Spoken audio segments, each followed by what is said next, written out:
ખૂનના ગુનાનો ભેદ ગણતરીના કલાકોમાં ઉકેલી આરોપીને ઝડપી પાડતી અમદાવાદ ગ્રામ્ય એલસીબી પોલીસ તારીખ 6/11/25ના રોજ મોજે room number 305 Mangalam shopping centre Moraiya ગામ તાલુકો સાણંદ ખાતે કોઈ અજાણ્યા ઈસમે મરણ જનાર અમરનાથ ઘીસનને નાઈને કોઈ હથિયાર વડે પેટની ડાબી બાજુએ ઈજા કરી આંતરડું કાઢી નાખી તથા ગળાના ભાગે ચીરો પાડી ગંભીર ઈજાઓ કરી મોત નિપજાવ્યું હતું, જે બાબતે ચાંગોદર પોલીસ સ્ટેશને ગુનો જાહેર થયો, જે ગુનાની ગંભીરતાને ધ્યાને લઈ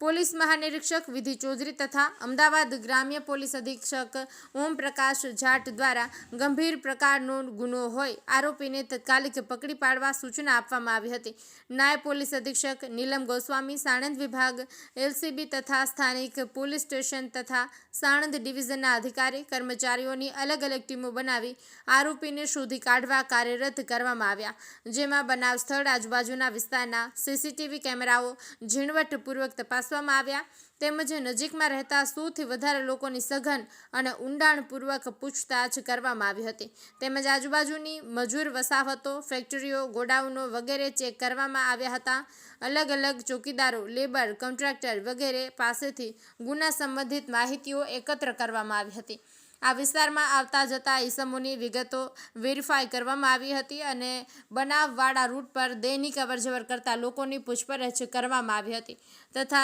હ્યુમન સોર્સ અને ટેકનિકલ એનાલિસિસથી સઘન પ્રયત્નો હાથ ધરવામાં આવ્યા હતા, જેના ફળ સ્વરૂપે એએસઆઈ અજયસિંહ ચુડાસમા, એચસી અજીતસિંહ પેઢરિયા,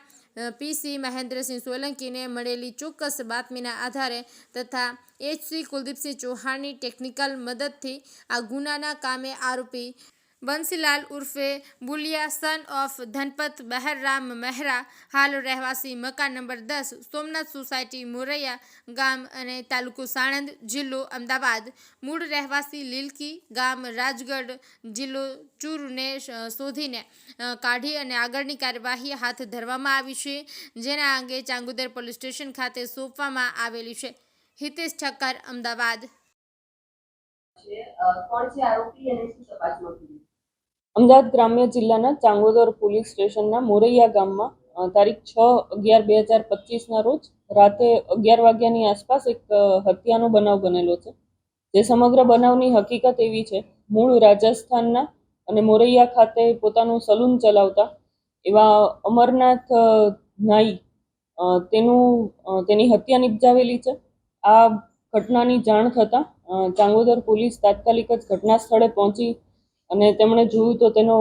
અમરનાથ નાઈનો જે ભાણિયો તેની સાથે રહે છે તે ત્યાં ઘટના સ્થળે હાજર હતો અને તેણે સમગ્ર હકીકતની જાણ કરેલી હતી અને જે અમરનાથ છે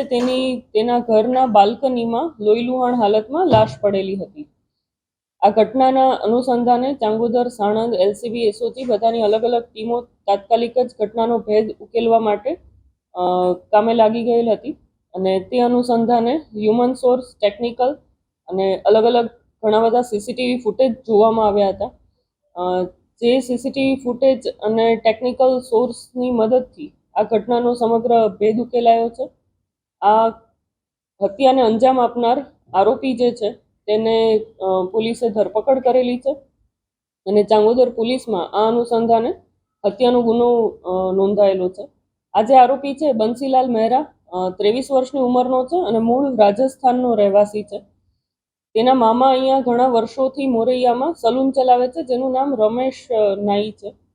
આ રમેશભાઈની પોતાની અહીંયા સલૂનની દુકાન જ છે અને મરણ જનાર જે અમરનાથ છે પહેલા તેમને ત્યાં કારીગર તરીકે કામ કરતો હતો.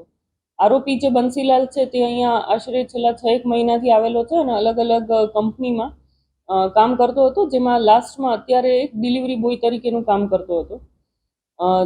જે ઘટના બની છે તે દિવસે તેણે અમરનાથની સાથે સાંજેથી હતો અને અમરનાથની સાથે તેના રૂમ પર ગયેલો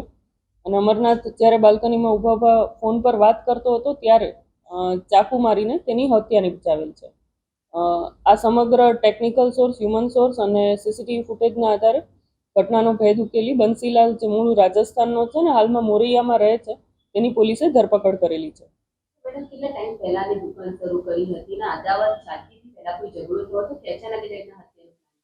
અમરનાથ જે છે મૂળ યુપીનો છે અને મોરૈયા આવ્યા બાદ એ રમેશની જે સલૂન હતી તેમાં કારીગર તરીકે કામ કરતો હતો. ત્યારબાદ છેલ્લા 3-4 મહિનાથી તેણે પોતાની અલગ સલૂન શરૂ કરેલી હતી, જેથી એ જ વિસ્તારમાં એણે બીજું સલૂન શરૂ કરેલું હોય, જેથી ધંધામાં બંનેનું કોમ્પિટિશન રહેતી હતી અને એ અનુસંધાને એ અદાવતમાં હત્યા થયેલાનું ખુલ્યું છે. આજે બંસીલાલ છે તેના મામાનું સલૂન છે, જ્યાં અમરનાથ પહેલા કામ કરતો હતો અને ત્યારબાદ અમરનાથે પોતાનું સલૂન શરૂ કરીને પોતાના ગામની આસપાસથી પોતાના કારીગર બોલાવેલા અને પોતાનો ભાણિયો જે છે એને પણ કારીગર તરીકે રાખેલો હતો.